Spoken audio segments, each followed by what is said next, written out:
જય શ્રી કૃષ્ણ બાળકો. ધોરણ 4 વિષય ગુજરાતી.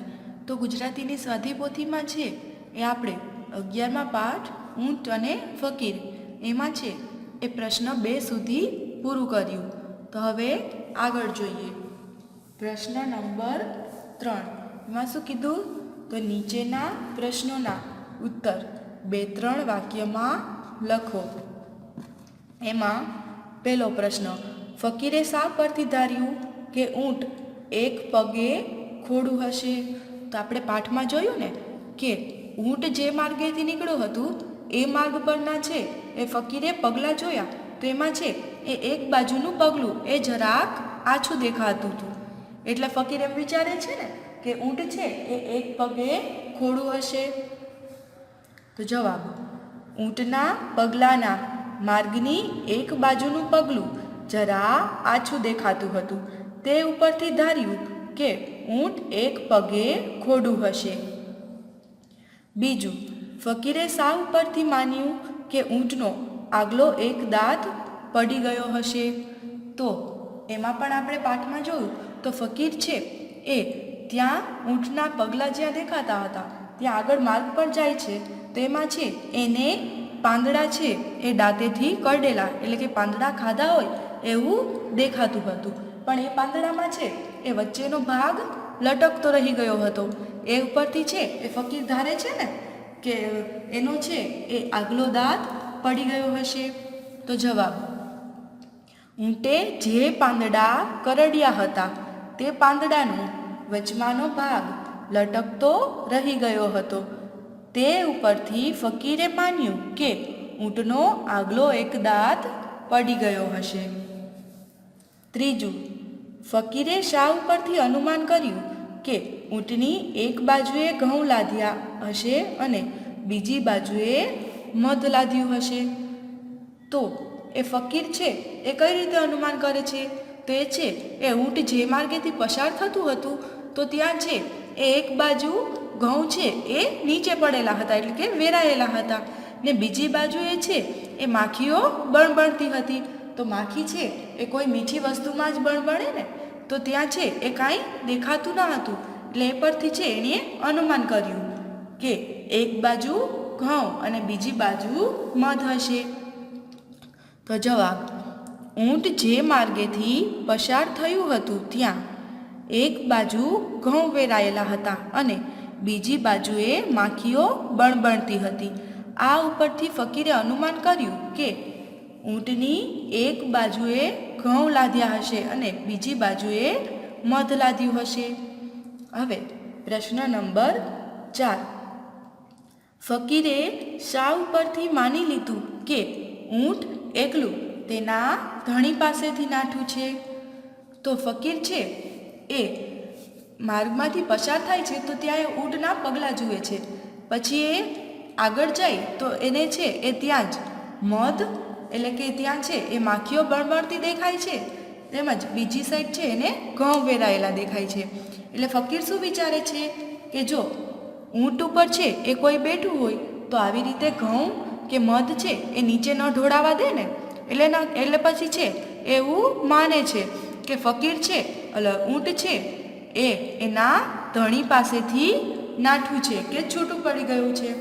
તો જવાબ, કોઈ માણસ ઊંટ ઉપર બેઠું હોય તો ઘઉં કે મધ નીચે પડવા ન દે. આ ઉપરથી ફકીરે માની લીધું કે ઊંટ એકલું તેના ધણી પાસેથી નાઠું છે. 5મો પ્રશ્ન, રાજાએ ફકીરને છોડી મૂકવાનો હુકમ શા માટે કર્યો? તો રાજા છે એ પહેલાં તો ફકીરને સજા આપે છે. એટલે ફકીર શું કહે છે? રાજાને પોતાની વાત સાંભળવા માટે વિનંતી કરે છે. એટલે પછી છે એ રાજા એ ફકીરની વાત સાંભળે છે અને ફકીર છે એ બધી હકીકત જણાવી દે છે કે એને છે એ અવલોકન કરવાની ટેવ છે અને એને છે એની આ ટેવ ઉપરથી જ પેલા વેપારીને છે એ ઊંટનું વર્ણન કર્યું. તે ફકીરે છે એ ખરેખર ઊંટને જોયું નથી. એટલે છે એ રાજાને પણ એમ થાય છે કે ફકીરની વાત સાચી છે અને એની જે અવલોકન કરવાની ટેવ છે એના વખાણ કરી પછી ફકીરને ઇનામ આપે છે અને એને છોડી મૂકવાનો હુકમ કરે છે. જવાબ: ફકીરે જે રીતે ઊંટનું અવલોકન કર્યું તે પરથી રાજાને ખાતરી થઈ ગઈ કે ફકીરે ઊંટને જોયું નથી કે સંતાડ્યું નથી. તેણે જે કહ્યું તે અવલોકન કરવાની ટેવ ઉપરથી જ કહ્યું છે. આથી તેને ઇનામ આપી રાજાએ ફકીરને છોડી મૂકવાનો હુકમ કર્યો. હવે આગળ પ્રશ્ન નંબર 4. નીચેના પ્રશ્નોના સવિસ્તર ઉત્તર લખો. એમાં પહેલું, ફકીરે કરેલું ઊંટનું વર્ણન કરો. તો ફકીર છે એ ઊંટનું વર્ણન કઈ રીતે કરે છે? તો એની જમણી આંખ ફૂટેલી છે. તે પેલા વેપારીને પૂછે છે ને કે એની જમણી આંખ ફૂટેલી છે. પછી તે ડાબા પગે ખોડું છે. પછી તેના આગલા દાંત પડી ગયા છે. પછી તેની એક બાજુ ઘઉં અને બીજી બાજુ મધ લાદ્યા છે. તો વગેરે આમ છે એ ફકીર ઊંટનું વર્ણન કરે છે. જવાબ: ઊંટની જમણી આંખ ફૂટેલી છે. પછી તે ડાબા પગે ખોડું છે. પછી તેનો આગલો દાંત પડી ગયો છે. પછી તેની એક બાજુ મધ અને બીજી બાજુ ઘઉં લાદ્યા હતા. હવે આગળ જોઈએ. બીજું, વેપારીએ ફકીરને સી ધમકી આપી? તો આપણે પાઠમાં જોયું ને કે પેલો વેપારી છે એ ફકીરને પૂછે છે કે એમણે ઊંટ જોયું છે. એટલે ફકીર છે એ પહેલાં ઊંટનું વર્ણન કરે છે અને પછી એ છે એ વેપારી એને પૂછે છે એ ક્યાં ગયું? તો ત્યારે છે એ ફકીર શું કહે છે કે મેં ઊંટને જોયું જ નથી. એટલે વેપારી છે એ એવું વિચારે છે કે આ ફકીર છે એ લાલચમાં આવી અને ખોટું બોલે છે. એમણે છે એ ઊંટને સંતાડ્યું છે. એટલે વેપારી ફકીરને શું ધમકી આપે છે કે સાચે સાચું કહી દો કે મારું ઊંટ છે એ ક્યાં સંતાડ્યું છે, નહીંતર છે એ તમને પકડી ને રાજા પાસે લઈ જવા પડશે. તો જવાબ: વેપારીએ ફકીરને ધમકી આપી કહ્યું કે ડાહ્યા થઈ મારું ઊંટ મને આપી દો. તેના ઉપર કિંમતી ઝવેરાત પણ હતું. જો નહીં આપો તો પકડીને રાજા પાસે લઈ જવા જોશે. ત્રીજું, વેપારીની ધમકીનો ફકીરે શો જવાબ આપ્યો? કે પેલો વેપારી છે એ ફકીરને કહે છે ને કે એની ઉપર ઝવેરાત પણ હતું અને તમને છે એ રાજા પાસે લઈ જવા જોશે. એટલે ફકીર એને શું કહે છે કે મેં તમને એકવાર તો કીધું ને કે મેં તમારું ઊંટ જોયું જ નથી. પછી છે એના ઉપર ઝવેરાતની વાત જ કઈ રીતે થાય? તો જવાબ: ફકીર બોલ્યો, હું તમને ખરું કહું છું કે મેં તમારું ઊંટ જોયું જ નથી. પછી તેના ઉપર ઝવેરાતની વાત જ શી? ચોથો પ્રશ્ન, ઊંટ ઉપર ઘઉં અને મધ લાદ્યા હતા એવું અનુમાન ફકીરે કયા આધારે કર્યું હશે?